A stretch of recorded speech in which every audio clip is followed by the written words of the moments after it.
Les études récentes montrent que trop de bruit dans les classes nuisent aux apprentissages. Les enfants ont des difficultés de mémorisation, de compréhension et d'acquisition de vocabulaire. Qu'en est-il de notre collège ?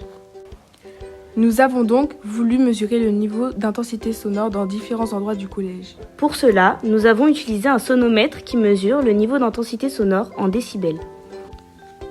Nous avons commencé par mesurer l'intensité sonore à l'accueil en faisant fonctionner la photocopieuse, l'interphone et le téléphone.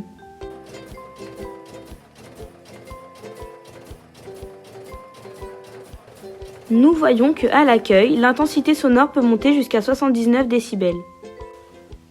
Nous avons été dans plusieurs classes du collège, en commençant par la salle de permanence. Comme vous le voyez, l'intensité sonore peut monter parfois jusqu'à 87,8 décibels. Alors, dans certaines salles de classe, nos oreilles sont déjà en danger car l'intensité sonore dépasse le seuil de risque qui est de 85 décibels. Mais il n'y a pas que dans les salles de classe. Dans l'atelier du collège, par exemple, l'intensité sonore dépasse le seuil de risque, principalement à cause de la scie circulaire.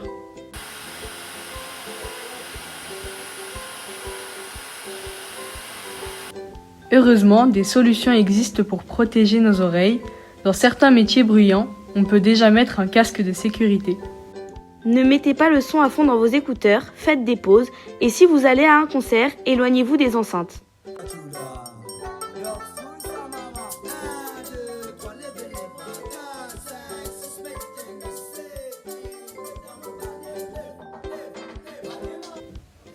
En s'éloignant de l'enceinte, l'intensité sonore diminue. Une autre façon de protéger ses oreilles est de mettre des bouchons d'oreilles. Le son c'est bon, mais pas toujours à fond.